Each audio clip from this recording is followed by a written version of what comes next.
La mèche de ses cheveux rebelles venait de battre son front et ses yeux sous sa chéchilla de laine blanche. Est-il homme ou bête, l'ennemi qui te poursuit? Si c'est un démon, qu'il ait seulement le courage de prendre figure et je le pourfendrai. Ce disant, Idir prenait ma longue règle et donnait des grands coups dans le vide. En passant dans la plate-bande de lumière qui nous venait de la fenêtre, ma règle faisait comme le bref éclair d'un sabre. Pour sûr, le démon était pourfendu. Fiancé du soir, où es-tu? Et il chercha Asie dans la pénombre pour la prendre sous sa protection. Mais elle recula jusqu'au coin le plus sombre de Thaacès. Ne me touche pas, je suis la fiancée du soir. Nul n'a le droit de me toucher. Le jour, je ne vis pas, je suis à Asie. Mais la nuit, je suis la fiancée du soir, et je parle avec la rivière et le vent. Nul n'a le droit de me toucher que les rivières, les brises et mes compagnes. Car dès que le jour meurt, je suis la fiancée du soir. Laisse-moi t'accompagner au fil de l'eau, sous les grands ormes. Prends ma main, tu n'auras pas peur de l'ombre. Je verrai avec toi les mares calmes, les pins de la rivière et l'eau, les sources blanches ou pâles. J'appellerai avec toi tes compagnes, et quand nous rentrerons la brise, tu m'apprendras à lui parler. Nous irons à la montagne, et quand la lune rouge tombera derrière les rochers, nous continuerons à aller, nous tenant par la main. De là-haut, nous regarderons tout le pays, de ce côté-ci et de l'autre côté de la montagne, et là nous serons plus dans la nuit. Viens, laisse-moi t'accompagner. Ne me touche pas, je suis la fiancée du soir, et le soir est jaloux. Il mange les fiancés qui ne lui sont pas fidèles. Et en remontant la rivière la nuit, on voit surgir de l'eau les fantômes en deuil de celle-là qu'il a déjà mangée. Le jeu cessait, mais je revois encore, comme s'il était devant moi, Idir, posant sur Asie un regard fixe et pourtant absent, comme si mon aventureux camarade sous les grands ormes lentement suivait sur les traces d'Asie celles du monde qu'elle venait, folle, d'évoquer. Longtemps nous appelâmes Asie la fiancée du soir. Depuis les scènes de ma mère, les silences de mon père, les discours du chef m'ont imposé d'elle une autre image. Mais en relisant cette lettre, les fantômes d'antan en moi ressurgissent. Et j'ai envie, comme jadis, y dire de crier « Fiancée du soir, où es-tu » À mesure que j'ai réfléchi, mon aberration devient évidente et énorme à mes yeux, car enfin, que puis-je reprocher exactement à ma femme? La coutume? Les dires? Les plaintes de ma mère? Ah, pourquoi y a-t-il des pentes qu'on ne remonte plus? Voici des mois que je n'ai pas rouvert ce carnet, parce que je n'avais rien à dire. Je n'ai rien fait durant ce temps qu'attendre ma permission. Mais les petits camarades d'abord, puis les camarades des petits camarades. Cela n'en finissait plus. Aujourd'hui, 29 octobre, alors que je n'y pensais plus, mon tour est arrivé. Il était temps, car c'est pour novembre qu'Asie attend son enfant. J'ai écrit à Ménèche pour qu'il prenne sa permission en même temps que moi. Il y aura Wali Idir et peut-être aussi Moddour. Car depuis que des unités de plus en plus nombreuses embarquent pour l'Italie, on envoie tout le monde en permission. Il faut absolument que je revoie une dernière fois à Tesga, mon père, le Cheikh, Narné, Kou. Je vais revoir aussi Asie, quoi qu'il arrive, lui dire tout ce que depuis longtemps je lui ai tu. Lui demander de m'attendre. Tant pis, cette guerre ne sera pas éternelle. Si je reviens et si je ne reviens pas, de veiller sur notre enfant, même quand elle sera remariée. Asie remariée, je ne veux pas plus longtemps considérer cette hypothèse. Je ne me fais pas cette idée. Le cœur, la tête, les nerfs me font mal quand j'y pense. Et il me semble qu'une jalousie posthume soulèvera mes dalles ou la terre qui me recouvrira si je venais à apprendre un jour, sous terre, qu'un autre homme. Non, ce n'est pas possible.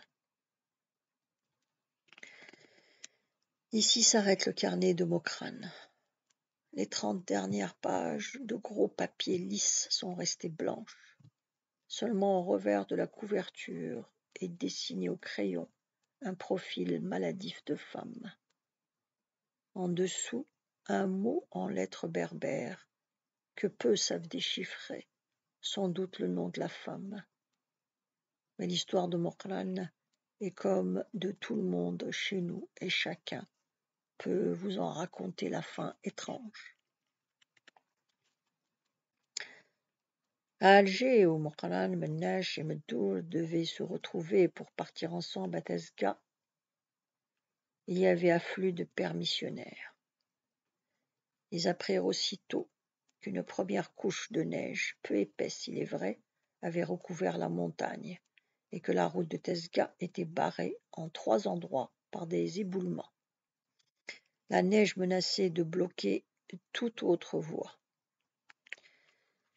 Ils décidèrent d'atteindre Tesga par maillot. Ils traverseraient la montagne au col de Gouilel. On leur avait assuré que la dernière neige qui était tombée n'avait pas dépassé 10 centimètres, même dans la montagne, que du reste, elle avait presque partout fondu.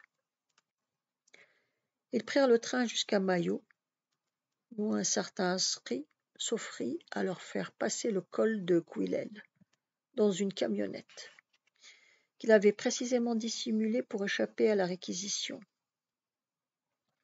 Asri, crispé au volant, jurait à chaque chaos qu'il les déjetait tous, tantôt à droite, tantôt à gauche. Pour se réchauffer, ils se serraient les uns aux autres. Seul Mennache, dans un coin, chantait doucement les ternes des morts. Ils se taisaient tous sous prétexte qu'il faisait très froid, mais en réalité pour mieux l'écouter, parce qu'il avait une voix très douce. Mais Asri bientôt se tourna vers eux et cria en français « Nom de Dieu, le chanteur, coupe ton sifflet !» Dans le vent et la pluie, la parole du chauffeur leur arrivait hachée par bribes, bientôt hurlée, tantôt à peine perceptible. À chaque chaos, sa voix tonitruante vouait au diable un certain nombre de très respectables saints. Le ciel était entièrement couvert et sur la montagne les nuages se déplaçaient par paquets à de folles vitesses. Il n'avait pas fait 5 kilomètres que le chauffeur sacra plus fort et stoppa net. Un éboulement formidable barrait toute la longueur et toute la largeur de la route, sur plus de 10 mètres. Impossible d'aller plus loin. Allez, Oustias, qui est en voiture, je vous ramène. Tous remontèrent, sauf Mokrane, qui alla lentement s'adosser contre le talus de pierre. Eh bien, Mokran, dit-il, je sais que le paysage est très beau par ici, mais il vaut mieux revenir dans un mois. Maintenant, nous allons partir. Partir, dit Mado, c'est mourir un peu. Il regarda autour de lui, quêtant des approbations pour ce qu'il croyait être une finesse. Personne n'eut l'air de l'avoir entendu. Dépité, il monta le dernier. Allons, mon crâne, monte. Tu trouves peut-être qu'on n'est pas assez mouillé. Il ne bougeait pas. Était-ce l'effet du froid ou l'abrutissement physique de ces 2 journées harassantes? Une douce, une inébranlable résolution s'était faite en lui. Rien ne pourrait l'arrêter d'aller jusqu'au bout. Il n'était pas bien sûr d'arriver à Tasga, mais il irait. Les autres n'y comprenaient rien. Mais tu es fou. Ils épuisèrent d'abord tous les arguments. C'était un suicide. Le col le mangerait. La neige allait bloquer Quillel. Il ne répondait même pas.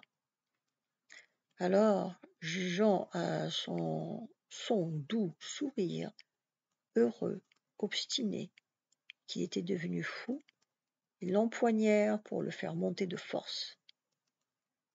Il devint déchaîné, ruait, mordait, donnait des coups de poing au hasard sur tous ceux qui l'approchaient.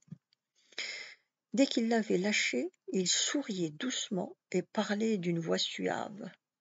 « Mes camarades, disait-il, vous êtes très aimables. Vous croyez que je cours à la mort, et vous voulez m'en éloigner parce que vous m'aimez. Mais je vous dis que vous vous trompez. Je peinerai beaucoup, je le sais, mais j'arriverai où je dois arriver. »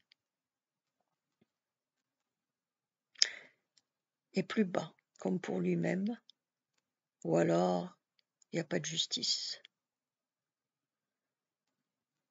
Des tonnerres semblables à des bruits de grands écroulements se mêlaient aux sons plus sourds, raclant des rocs qui roulaient çà et là, entraînant avec eux toute la terre qui les soutenait. La suite demain. Vous pouvez vous abonner.